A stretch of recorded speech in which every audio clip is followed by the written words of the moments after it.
Raidījums tapis Latvijas Universitātes Sociālo zinātņu fakultātē.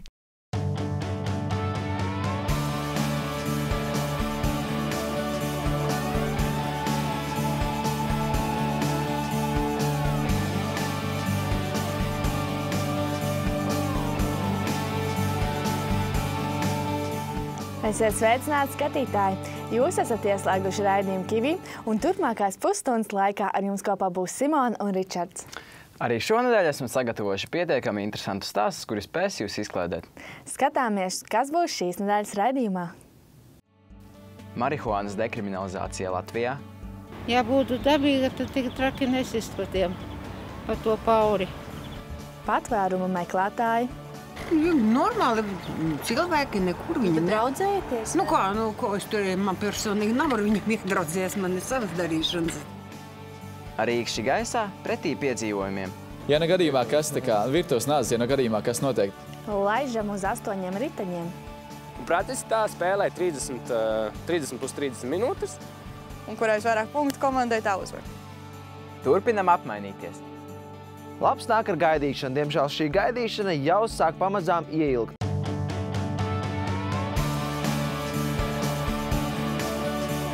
Jautājums par marihuānas dekriminalizāciju Latvijā joprojām ir aktuāls. Nesen tika savākt nepieciešamie paraksti, lai iesniegtu projektu izskatīšanai Saeimā. Sabiedrībā par šo projektu valda dažādi viedokļi. Tad nu skatīsimies, ko Kivī noskaidroja. 2012. gada 23.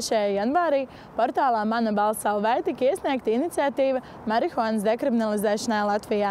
Apmēram pirms mēneša tika savākts nepieciešamais parakstu skaits, taču viedokļi par šo tēmu ir ļoti dažādi. Pašlaik par marihuānas smēķēšanu ir administratīvā atbildība. Ja pirmo reizi cilvēku noķer smēķējot marihuānu, nevienu cietumā neliek. Tas pats attiecas arī uz glabāšanu nelielos apmēros. Taču, ja cilvēks sistemātiski pārkāp likumu, viņš tiek aizturēts un iestājas krimināla atbildība. Komentārus par savu nostāju šajā jautājumā sniedza Iekšlietu ministrijas nozares politikas departamenta politikas izstrādes nodaļas vecākā referente. Iekšlietu ministrija jau iepriekš arī ir paudusi viedokli, ka neatbalsta šo te iniciatīvu par dekriminalizāciju, un līdz ar to mūsu atbilde arī pašreiz ir, ka nē, mēs, protams, neatbalstam.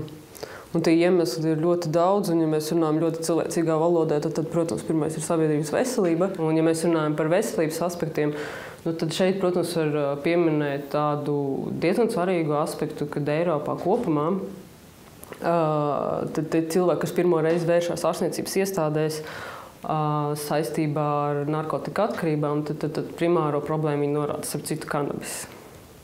Savu viedokli pauda arī Latvijas ārstu biedrības prezidents Pēteris Apenis. Marihuāna ir atkarība izraisoša viela, un kā jebkura atkarība izraisoša viela, viņa var būt legālāka vai mazāk legāla. Tieši tāpat kā legāls ir divas narkotiskas atkarība izraisošas vielas, tabaka un alkohols. Un pirms gada vēl bija legāla narkotiska vielu spaiss, legāli, tad šobrīd mums ir mēģinājums vēl vienu vielu legalizēt. Par marihuānas dekriminalizāciju viņa nostāja ir strikta. Viņš viss var tikt iesniegt izskatīšanai, nekad tas nenotiks. Jautājums nav vispār kā tāds nav risināms. Tas būtu apmēram tādā pašā veidā, ka mēs atkal atļautu lietot spaisu, ka mēs atļautu jebkuras citas narkotikas. Tas vienkārši Latvijā kā civilizētā valstī nenotiks. Krasti pretēju nostāju pauž kustības marihuāna Latvijā aizsācējs Kristofers Krisovskis. Dekriminalizācija principā kā termins nozīmē, kad tiek atcelta krimināla atbildība par lietošanu, uzglabāšanu un audzēšanu personīgos nolūkos. Un mūsu tas mērķis ir panākt 1 gramu marihuānas, tu drīksti pārvietoties apkārt. Nedrīkst viņu lietot publiskās vietās noteikti. Marihuānas lietošanai ir arī mīnusi, ko viņi nenoliedz. Kā piemēram, ilglaicīgi lietojot marihuānu, palēninās reakcija un ir īstermiņa atmiņas zudumi. Pīpējot saucamos joints, uzreiz tas ir neveselīgi jau. Jo degšanas procesā tiek izdalīts skaitīgās vielas, plus Latvijā ir pieredums to maisīt ar tabaku, kas ir pilnīgi nepareizi. Nevaru šobrīd pateikt pilnīgi nevienu, kas būtu tā kā uzsēdies, burtiski runājot uz marihuānas, un viņa atkarība noteikti neizraisa, jo nav, tieši runājot pēc zinātniskā viedokļa, marihuānā nav nevienas atkarību izraisošas vielas, pilnīgi. Kustības biedri cer, ka agrāk vai vēlāk marihuāna tiks dekriminalizēta un cilvēki iegūs pēc iespējas vairāk informācijas par to, nevis dzīvo stereotipizētā vidē. Psiholoģijai Marijai Ābeltiņai vislielākās raizes sagādā pusaudžu un jauniešu grupa, kura lieto marihuānu, jo ir pierādīts, ka tautā sauktās zālītes lietošana atstāja neatgriezeniskas sekas uz intelekta spējām. Šī iniciatīva par šo dekriminalizāciju, ka varbūt tas ir labs tāds aicinājums dialogam un patiesībā, lai izpētītu šīs sekas, ja, gan psiholoģiskās, gan veselības ziņā, fizioloģiskās, gan tās, kuras atstāja, teiksim tā, kas ir tie ieguvumi un kas ir tie zaudējumi. Es domāju, ka šobrīd kaut kādiem lēmumiem būtu tā kā pārsteidzīgi. Nevajadzētu steigties. Tas, ko es redzēju, tajā iniciatīvā bija rakstīts, ka tas varbūt samazinās alkohola patēriņu. Tad būtu labi paskatīties, vai patiešām tas ir noticis citās valstīs vai ir samazinājies. Vēlējāmies noskaidrot, ko par marihuānas dekriminalizāciju domā sabiedrība. Это ужасно. Это нельзя такое в Латвии. Es esmu pret marihuānas legalizācию. Tas nedrīkst notikt. Человек, который не пробует наркотики, он может быть как тогда изгоем, не знаю, в обществе или в классе. И если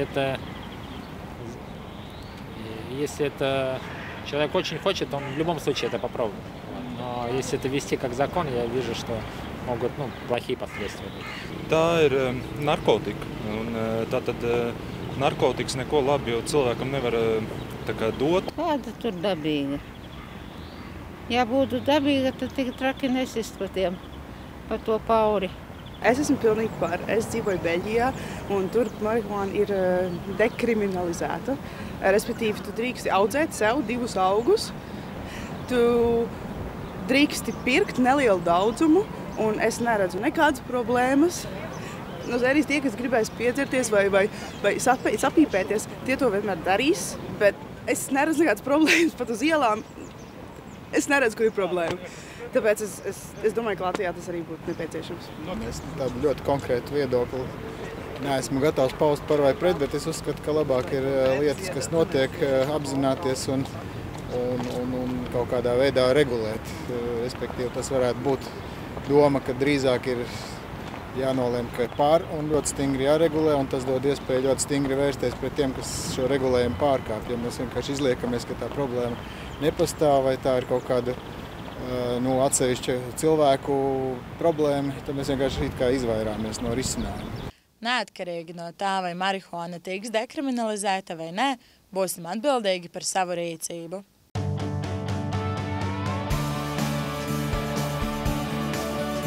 Edmunds šo visu nedēļu garumā tik ilgi prātoja, ka beigās izprātoja saslimt.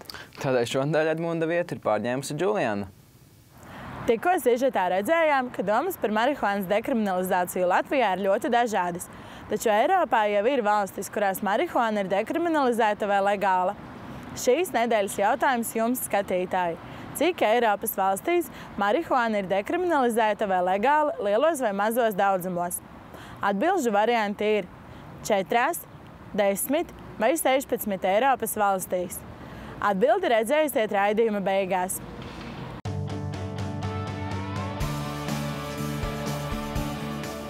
Šobrīd pasaulē valda diezgan saspīlēta politiskā situācija, kurā daudziem iedzīvotājiem nāks pamest savu dzimteni.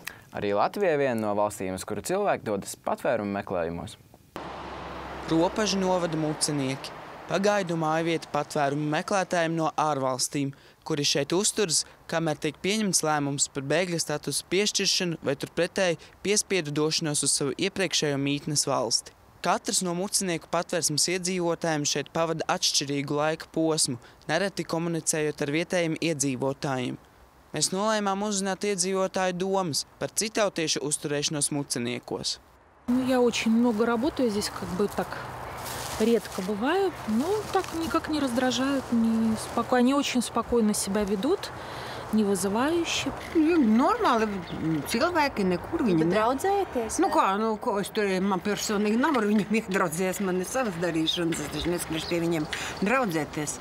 Nē, viņi paši pa sev galvenokārt. Очень хорошие. Футбол играют. Да. Нам они не мешают, мы им тоже не мешаем. Ну, помогли когда-то и... Ну, они у меня, по крайней мере, помощи не просили. Да. Я у них тоже. Cik viņiem skaisti uztaisīja bērnu dārziem bērniņiem, a mums bērniņiem jāvazājās tāpat pa mežu. Neviens neko neuztaisīja. Es nezinu, ne. It kā netraucē. Vai tad kāds sūdzās? Visā visumā te ir ļoti labi. Klusi, mierīgi, nekādi bandīti nav, neviens neko nesit nost. Visbiežāk patvērumu meklētāji Latvijā ierodas no Sīrijas, Irākas, Ukrainas, Gruzijas un Vjetnamas, kur šiem cilvēkiem dara nāvessods, miesasods vai tie tiek vajāti rasistiskās, nacionālās, politiskās, reliģiskās vai sociālās piedarības. Iespējams, ka viņiem inkriminē arī neesošas nodarījumus un pārkāpumus. Diemžēl neviens no mūsu uzrunātajiem patvērumu meklētājiem nepiekrita nekāda veida intervijai. Tikāmies ar iekšlietu ministrijas pilsonības un migrāciju lietu pārvaldes pārstāvi Mairu Rozi, lai uzzinātu, ko vairāk par Latvijā nonākušajiem patvērumu meklētājiem. Šie cilvēki mūk no tās savas valsts, dažādi, kā viņi mūk, kā mēs varam arī, varbūt televīzijā, citi redzējuši, laiviņās pāri jūrām, pa sauszemes robežām, kaut kādos furgonos, paslēpti. Dažādos veidos viņi dodās, kur ir drošāk, kur viņi varētu prasīt patvērumu.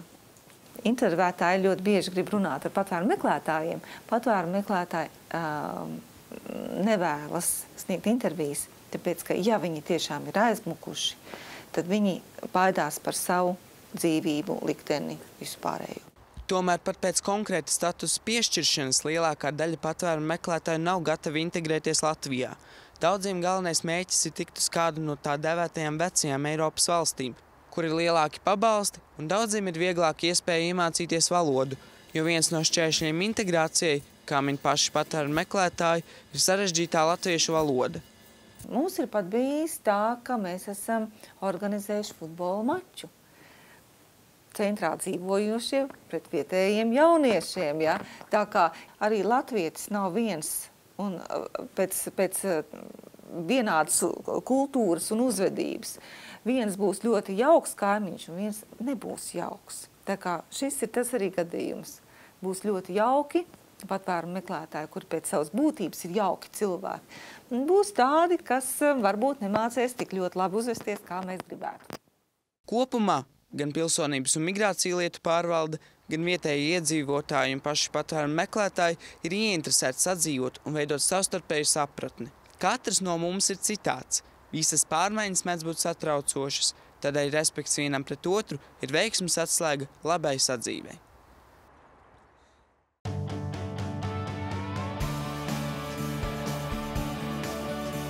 Dažiem tā ir naudas ietaupīšana, bet citiem piedzīvojuma meklēšana. Šī nodarbe, par kuru runā Ričards, ir uzskatām arī par diezgan bīstamu. Par ko mēs esam izveidojuši sižetu, skatāmies tālāk. Stopēšana ir alternatīvs pārvietošanās veids, kur lielākoties ir iecienījuši jaunieši. Stopējot var ietaupīt līdzekļus, sastapt interesantus cilvēkus un dalīties pieredzē. Bieži vien galamērķī var nonākt ātrāk nekā izmantojot citas pārvietošanās metodes. Ir vieni, kas nopērk lidmašīnas biļetes, aizlido, paliek viesnīcā, viss forši glauni. Man arī tā patīk dzīvot, ceļot. Bet otrs tas, ka tu vari atbrīvot pilnīgi savas domas no visapkārtējās pasaules. Nevajag stopēt tad, kad vajag kaut kur nokļūt precīzi tieši tajā brīdī, tieši tajā dienā, jo tu nekad nezini, kur un kad tu būsi beigās. Bet tas arī ir ieguvums, ja tu neplāno būt kaut kur, kaut kad, tad tu vari principā izvēlēties, kur tu brauc, kad tu brauc, kā tu brauc. Ieguvumi, man liekas, ir acīm redzami. Tās ir ceļa izmaksas, kas ir absolūti nulle. Var, iepazīt jaunus cilvēkus, var varbūt kaut kādas interesantas lietas uzzināt. Ceļojot kaut kur ārzemēs, stopējot, var uzzināt no vietējiem, varbūt kaut kādas lietas, ko ir vērts apskatīt, vairāk uzzināt par to viņa kultūru, par to, kā viņi dzīvo. Garantēt piedzīvojumi un noteikti tā pieredze, kas tiek iegūta visu ceļojumu laikā. Tā ir dzīvē diezgan noderīga. Lai gan stopēšana lielākoties ir pozitīva pieredze, tomēr var gadīties arī negatīvas situācijas. Nav nevienas likums vai kāda noteikuma, kas aizliegtu cilvēkiem lūgt autovadītājiem viņus aizvest. Protams, ka izvēlas to vieglāko guvumu jaunu, un lai arī, protams, sievietes ir stipras, tas nav noslēpums, ja, bet tomēr pārsvarā mēģina pastrādāt tos noziegumus pret sievietēm. Izvarošana ir, nav. Lielākās bailes sagādā turku mašīnas, lielās fūras, nostāda fūri, turks, brauc, viss kārtībā. Tā kā paliec pa nakti fūrē, ar domu, ka nākamajā dienā turpinās braucienu. Un tad viss kaut kas var gadīties. Jāatcerās, ka tā ir arī atbildība un rūpīgi jāizvērtē, kurā mašīnā kāpt iekšā un kurā nekāpt iekšā. Vienreiz man bija tā, ka es stāvēju un stopēju, un piebrauc mašīna ar pilnīgi kailu vīrieti. Tādu ar saulesbrillēm, bārdu un viņš teica, kā priekšā, es teicu, varbūt ne šoreiz. Stopēšana nav iespējama bez atsaucīgiem šoferiem, tomēr arī tie ir ļoti dažādi. Ir bijis, protams, kādreiz tā bailīgi, kad kāda mašīna šoferis tiešām iedomājās, ka viņš ir Formula 1 pilots. Tad nav. Tad maz vajag pēc kaut kādiem jau pāris kilometriem sāc domāt, varbūt vajag tiešām lūgt, lai izlaiž. Parasti ir divas kategorijas. Ir tie, kas nerunā nemaz, kur ir tādi, kur īpaši neinteresē, viņi tev paņem, bet viņi ar tevi nerunā un nekomunicē. Un tad ir tie, kuriem patīk runāties, un tad var dzirdēt ļoti, ļoti daudz ko. Es atceros, ka viens poļu pāris, viņi šķiet pirmo reizi dzīvē bija paņēmuši mūsu stopētājs. Es atceros tā šofēra draudzene, viņa ļoti aktīvi skatījās uz aizmuguri un pētīja mūs. Mēs būtu tādi, nezinu, tādi zoodārzi iemītnieki. Vienreiz ir bijis, kā izveda mājās, un tas bija tajā pašā Vācijā pirms 2 gadiem, kad tur pēc vētras mēs tur mēģinājām stopēt. Un tad mums tas čalis, kuru mēs nostopējām, viņš arī ļoti slikti runāja angliski. Viņš mums teica, ka jūs varat braukt pie manis uz mājām. Būtībā kāds šoferītis, kurš mūs gandrīz stādināja, kuru mēs stādinājām, mums kaut ko izmaksāja. Ja ne aliņš, tad vesels maiss ar pārtiku. Mēs neprasījām. Vienkārši viņi atnāk, kad nāk 2 maisiem, viens jums, viens mums. Veiksmīgai stopēšanai ir jānodrošina atbilstošs aprīkojums. Vajadzētu guļamaisu, vajadzētu telti. Tas nav obligāti, bet būtu vēlams, jo tā ir vieglāk. Un, protams, līdz kaut kādas drēbes un kaut kādas tās lietas, kuras tiešām vajag. Stopējot būs daudz jāsteigā, tāpēc nevajadzētu pārkrāmēt to somu. Ūdens. Tā kā, ko tu vari dabūt jebkur no krāna citās valstīs. Jā, higiēniskās. Tas ir diezgan būtiski. Ja ne gadījumā kas, virtuves nāzes, ja ne gadījumā kas notiek. Tas ekstremālākais varbūt bija stopējot naktī, kad tev paņem tas šoferis un ka vienkārši vienā brīdī tu redzi, ka viņš principā miega ciet pie tās stūras un mašīna jau velk uz grāvju, ka tev viņš jāmodina augšā. Vislabākais teikt ir 2 stopēt, jo tas ir tas optimālais daudzums, kuru ņem. Un tas ir tas optimālais daudzums, kurā ir jautri un kurā var izdomāt, kur braukt, ko darīt. Izskats ir ļoti svarīgs, jo cilvēki, jo viņiem ir ļoti īsa brīdis, ka viņi tev pamana braucot, piemēram, 100 km/h. Galvenais ir jāzina, kur stāvēt.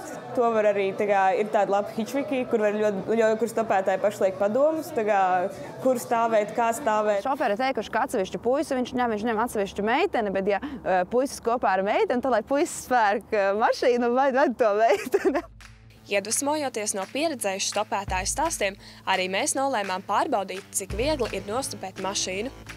Pirmā eksperimenta diena nebija veiksmīga, taču mēs nepadevāmies.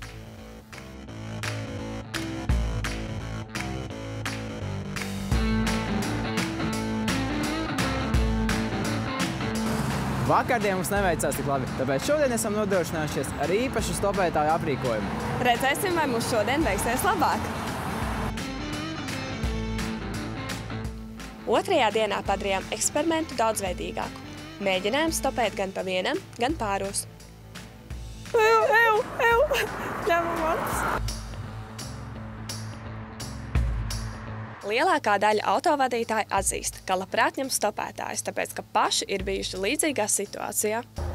I hitchhiked more than I took, so I'm kind of giving back what I received from other people. That's why I'm picking up people from if they're hitchhiking.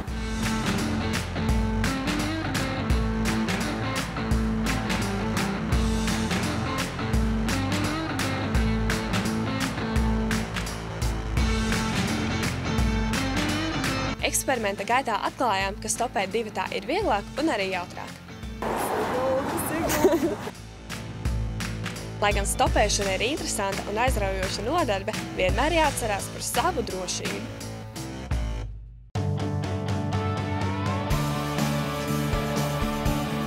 Varbūt esiet skatījušies kādu filmu par 30. gadiem, kurā sievietes nodarbojās ar visai agresīvu sporta veidu. Un šo sporta veidu sauc par rollerderbiju. Arī Latvijā sievietes ir ķērušās pie šī sporta veida un ir izveidojuši pirmo komandu Baltijā. Rollerderbiju aizsākumu meklējām Amerikā 20. gadsimta 30. gados. Pirms 10 gadiem tas atkal aktivizējās un kļuva par sporta veidu. Rīgā to aktivizēja pirms 2 gadiem, izveidojot Rīga rollerderbiju komandu. Rollerderbiju aizsācējs bija 2 entuziastas, kuras 1. gadu trenējās divatā, līdz sāka pievienoties jaunas dalībnieces. Mēs esam tā kā pašā sākumā. Savācām, tagad mēs esam tāda stabila komandiņa maza, mēs esam 10 meitenes plus mīnus, ik pa laikam nāk klāt un iet projām. Bet doma ir tagad līdz vasarai kārtīgi uztaisīt kaut kādas sacensības, jo tu esi un tā lēnām iet uz augšu un augšu. Aptuveni mēnesi Rīga rollerderbiju komandai ir savs treneris Mārtiņš Eņģelis, kuram ir izstrādāta sava sporta metodika. Rīgas rollerderbijs kā tāds un arī Rīgas rollerderbijs ir tāds komandas sporta veids. Kā viens trenē, visi mācās, tad kāds iesaka, kāds trenē, visi mācās. Savā ziņā, ka gan šis menedžments, kas ir klubā, kas ir viens arī no oficiāliem noteikumiem rollerderbijā vispār, ka gan menedžments, gan organizācija, gan biedri visi savā starpā strādā. Ka tur nav viens cilvēks, kas visu organizē, un pārējie vienkārši spēlē elsu un tad tiek noguldīti gultiņās. Kā Mārtiņš apgalvo, rollerderbijs ir kaut kas starp hokeju un amerikāņu futbolu, tīri tehniskā un taktiskā izpausmē. Noteikumi ir vienkārši. Ir treks. Tāds pats treks kā ātras lidošanai, tāds pats treks kā ātras skrituļošanai, vienkārši aplis, ovāls, un ir 2 komandas. Katrā komandā ir 4 bloķētāji un 1 uzbrucējs. Viņu sauc par džameru, bet labi sauksim viņu par uzbrucēju šodien. Komandas pārvietojas pretēji pulksteņa rādītāja virzienam, tieši tāpat kā slidojot. Un tātad džameriem ir jātiek garām pretējās komandas bloķētājiem.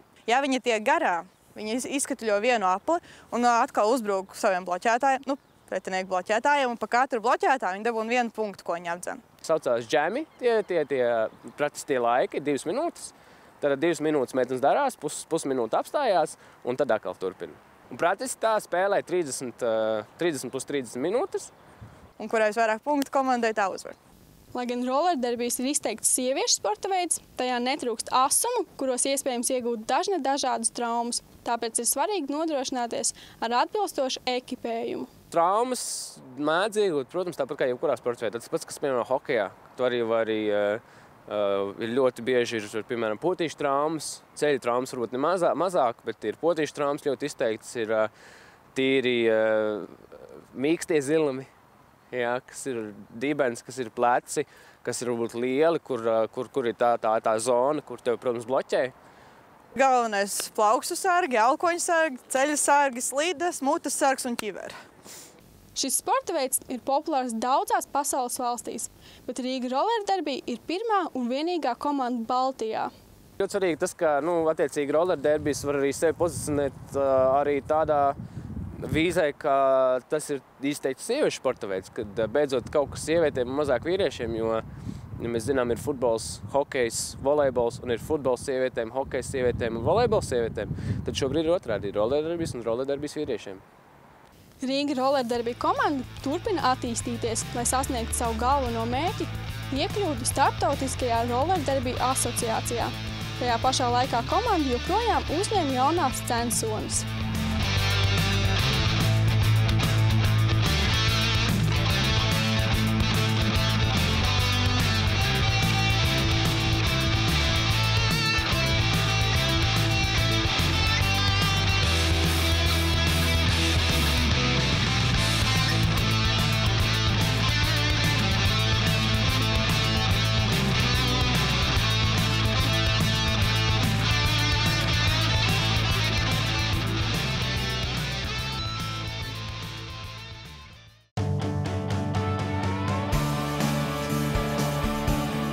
Kādu laiku no mistera Raita Bartera nekas nav dzirdēts. Es arī īsti nezinu, kas tur notiek, tādēļ dodam vārdu viņam pašam. Ir pagājušas veselas 2 nedēļas, un no manis nekas, diemžēl, nav dzirdēts. Tāpēc joprojām piedāvājam šo mantu.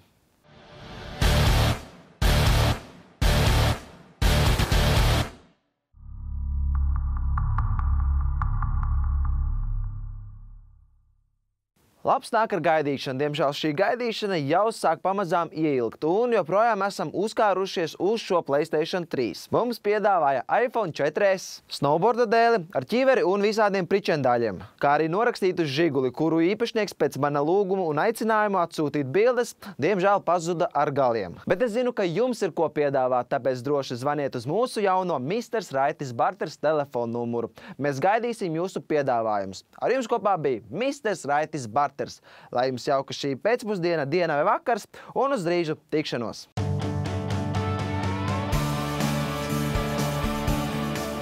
Raidījuma sākumā redzējām sižetu par marihuānu.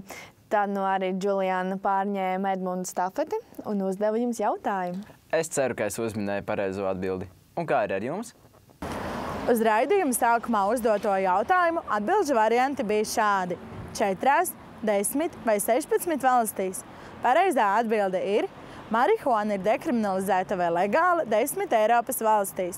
Šīs valstis ir Beļģija, Horvātija, Čehija, Igaunija, Kipra, Polija, Portugāle, Spānija, Šveice un Nīderlande. Vai zinājāt atbildi uz šo jautājumu? Tiekamies nākamnedēļ!